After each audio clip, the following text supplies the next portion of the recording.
Cardiovascular disease is the leading cause of death in women, yet only a third of research in this area focuses on them. This has led to the creation of a system that is not able to adequately support women's heart health. We need better means of identifying women at risk for cardiovascular disease so that we can improve their health.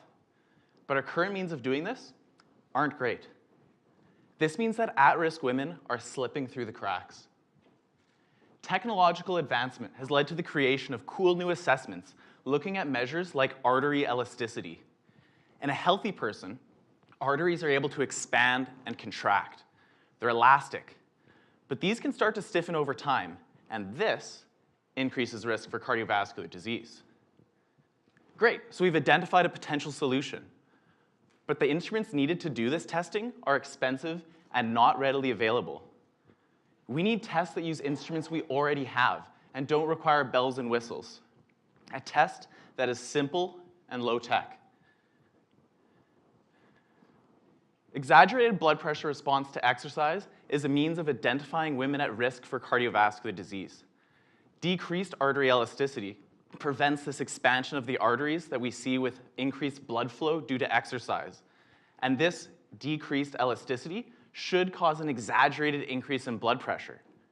Maybe we can use this as a way of identifying women at risk for cardiovascular disease. To test this, I took 1,000 women aged 55 and older, and I measured their resting blood pressure and their resting artery elasticity. Then, I got them to step up and down on a small step for 3 minutes, and then re-measured their blood pressure afterward to see its response to that activity. This test was simple, didn't require a lot of space, and all I needed was a simple step and a blood pressure cuff. I found that reduced artery elasticity was associated with exaggerated blood pressure responses to this simple step test. And this was true even in women with normal resting blood pressure, and even after controlling for a wide range of cardiovascular disease risk factors. This means that I was identifying women at risk for cardiovascular disease who would not be identified in our current healthcare system. While I found promise for this testing, further work is needed to see if it can actually predict cardiovascular disease events in women now. So I'm tracking the healthcare usage of all 1,000 women over the next 5 years to do just this.